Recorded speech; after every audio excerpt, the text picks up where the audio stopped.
کہ کریم ابن کریم ہماری یہ دعائیں، ہماری یہ التجائیں بالخصوص ان مومنین کے حق میں کہ جو اولاد کی نعمت سے محروم ہیں، خداوند متعال انہیں اولاد کی نعمت عطا فرمائے۔ جن کو اولاد عطا فرمائی ہے ان کو صحیح معنوں میں ان کی تربیت کرنے کی توفیق عطا فرمائے۔ ان تمام دعاؤں کی قبولیت کے لیے بار دیگر باوجھ بلند صلوات۔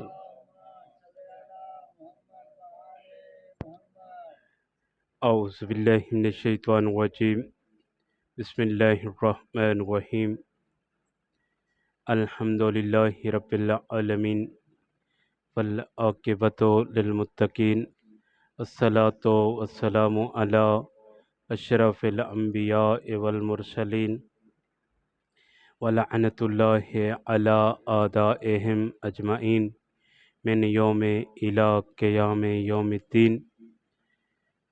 اما بعد، قال رسول اللہ صلی اللہ علیہ وآلہ وسلم، ان الحسین مصباح الہدیٰ وسفینۃ النجات۔ مظلوم کربلا کی عظمت پہ باوجھ بلند صلوات۔ اللہم ارزقنا فی الدنیا زیارت الحسین وفی الآخرۃ شفاعت الحسین۔ اللہم اکتبنا من زوار الحسین وجعلنا من الباقین فی عزاء الحسین۔ اللہم احشرنا تحت اللواء الحسین۔ اللہم احشرنا فی زمرۃ الحسین۔ اللہم ادخلنا فی جنت من باب الحسین برحمتک یا ارحم الراحمین۔ اللہم صلی علی محمد و آل محمد۔ اپنی ان عظیم دعاؤں کی قبولیت کے لیے باوجھ بلند صلوات۔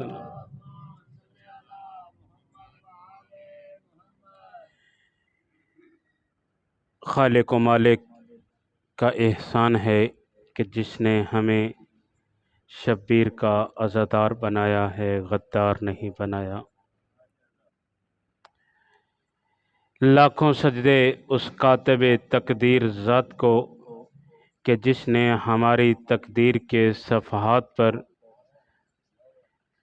یا علی کی ولا لکھی یا شبیر کی اعضا لکھی۔ اور درود و سلام ہو اس عظیم گھرانے پر کہ جس نے ہمیں یہ درس حسین یعنی مجلس حسین جیسی نعمت عطا کی ہے۔ یہ مجالس کوئی معمولی مجالس نہیں ہیں، ان مجالس کو کوئی معمولی فضیلت حاصل نہیں ہے، بلکہ یہ وہ عظیم مجالس ہیں کہ جہاں یہ مجالس ظلم کے خلاف ہمارے پاس ایک ڈھال ہے، جہاں یہ مجالس ہمارے ایمان، ہمارے دین کی تقویت کا سبب ہیں۔ یہیں یہ مجالس ایک پیغام دے رہی ہیں، ایک پیغام یہ کہ مجلس حسین کی ہوتی ہے، کلام گفتگو قرآن سے ہوتی ہے۔ مجلس حسین کی ہوتی ہے، گفتگو قرآن سے ہوتی ہے۔ کیسے کہ ہر خطیب، ہر آنے والا عالم دین جب منبر پر آنے لگتا ہے تو ایک لحظہ پہلے ضرور سوچتا ہے، ایک لحظہ پہلے ضرور فکر کرتا ہے کہ میں مجلس حسین پڑھنے جا رہا ہوں تو قرآن کی کون سی آیت سے مجلس حسین کا آغاز کروں، قرآن کی کون سی آیت سے مجلس حسین کا آغاز کروں۔ یوں کہہ دیں کہ آج قرآن حسین کو پڑھ رہا ہے، کیونکہ حسین نے 14 صدیاں پہلے قرآن اس انداز میں پڑھا تھا، نوک سینہ پہ۔ آج قرآن تب تک حسین کو پڑھ رہا ہے۔ اسی لیے شہید محسن نقوی نے کہا کہ ممکن نہیں ہے کسی سے عداوت حسین کی، سانسوں میں بٹ رہی ہے سخاوت حسین کی، بازار کے ہجوم سے کہہ دو خاموش رہے قرآن کر رہا ہے تلاوت حسین کی، یا قرآن کر رہا ہے تلاوت حسین کی۔ آج جس امام کے منسوب مجلس ہے یعنی امام رضا علیہ السلام، ان کا ایک لقب ہے رؤوف، یعنی بہت زیادہ مہربان امام۔ یہ وہ عظیم امام ہیں کہ جو شخص بھی ان کی زیارت کے لیے ان کے در پہ جاتا ہے اسے کبھی بھی مایوس نہیں لوٹ آتے۔ معجزات امام رضا علیہ السلام میں ایک واقعہ نقل ہے، ایک معجزہ نقل ہے کہ ایک تہران کا بہت بڑا تاجر تھا، بہت بڑا مالدار شخص تھا۔ کسی وجوہات کی بنا پر تمام اس کا مال ختم ہو گیا، اس کی تجارت ختم ہو گئی، جس کے نوکر چاکر تھے تمام ختم ہو گئے۔ دو میاں بیوی اکیلے بیٹھے گھر میں، مختصر سی جمع پونجی ہاتھ میں لیے وہ شخص کہہ رہا تھا، وہ تاجر کہہ رہا تھا اپنی بیوی سے، اگر تو مجھے راضی ہو کر یہ اجازت دے کہ یہ میں جمع پونجی اٹھائے امام رضا علیہ السلام کی زیارت نہ کروں، اگر تو راضی ہو تو مجھے کہہ دے، حکم دے دے، مجھے اجازت دے دے، چونکہ مال جو تھا وہ مشترک تھا، خانم کی اپنی بیوی کی رضایت بھی لازم تھی، اس کو راضی کرنا، اس کو مطمئن کرنا بھی اس کی ذمہ داری تھی۔ اس کو راضی کرنے کے بعد اجازت لی اور راضی براضی گھر سے امام رضا علیہ السلام کی زیارت کے لیے مشہد میں پہنچتا ہے۔ اس جمع پونجی میں سے کچھ رقم اس کے کرایہ و زاد راہ میں خرچ ہو جاتی اور کچھ رقم اس کی باقی بچ جاتی ہے۔ وہ اپنی جیب میں رکھے ہوئے زیارت امام رضا کے لیے امام کی زری کی طرف جاتا ہے۔ امام رضا علیہ السلام کی زری کے بارے میں جو زائر ہیں وہ تو جانتے ہیں کہ کوئی ایسا لمحہ نہیں آتا کہ انسان جائے اور جا کر آرام سے زیارت کر کے آ جائے، بہت زیادہ رش رہتا، ہر ساعت ہر لمحے میں اتنا زیادہ رش ہوتا ہے کہ انسان کو اچھا خاصا قوت و طاقت لگانے کے بعد جا کر وہ ذریعے امام رضا علیہ السلام تک پہنچتا ہے، جا کر بوسہ لیتا ہے۔ وہ شخص بھی اسی طرح رش میں بڑی کوشش کے بعد جب ذری پر پہنچتا ہے، سلام کرتا ہے، سلام کرنے کے بعد اپنے دل کے حالات، اپنی کیفیت امام سے بیان کرتا ہے، اور اس کے بعد پھر واپس آتا ہے، صحن میں آتا ہے تو اپنی جیب کی طرف ہاتھ لگاتا ہے تو جو جمع پونجی جیب میں تھی وہ بھی ختم ہو گئی، پھر امام رضا کے حرم کی طرف، گنبد کی طرف دیکھ کر کہتے ہیں، مولا بڑی مشکل سے سفر کر کے آیا تھا، سب کچھ آپ بہتر جانتے ہیں، جو جمع پونجی جو واپسی کا کرایہ تھا وہ بھی ابھی ختم ہو گیا، وہ بھی کسی نے نکال لیا۔ مزید پریشان ہوا تو گڑ گڑا کر خلوص دل سے، سچے دل سے دعا مانگ رہا ہے۔ پھر جیب کی دوسری طرف جب دوسری جیب میں دیکھا تو ایک سکہ نکلا، سکے کا دور تھا، تو اس کے ذہن میں آیا کہ یہ سکہ ہے، اس کا اب کیا کروں، اس کا تو کچھ بھی کھانے کے لیے بھی کچھ نہیں ملنے والا، لیکن اس کے ذہن میں آیا کہ اس سکے کو وہ فون میں اس وقت سروس تھی کہ وہ اس میں ڈالتے تھے اور ایک کال ہو جاتی تھی۔ وہ اب چونکہ ایک تاجر تھا، عزت مند تھا، وہ کسی سے فیس بائی فیس کچھ مانگنا بھی گوارا نہیں کر پا رہا تھا۔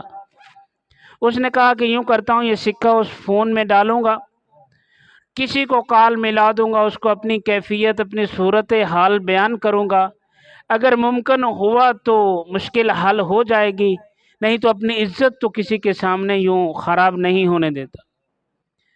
اس نے وہی سکہ اس فون میں ڈالا اور ایک نمبر اپنے ہاتھوں سے ایسے ڈال کر دیا، لگ گیا نمبر، اور جب اس شخص کے کال ہوتی ہے اس کی، تو وہ شخص کہتا ہے تو اس وقت کس جگہ پر کھڑا ہے، وہ سارے اس کا ایڈریس پوچھتا ہے اور کہتا ہے کہ تو یہیں پہ رک جا، ابھی میں آ کر تجھے وصول کر لیتا ہوں۔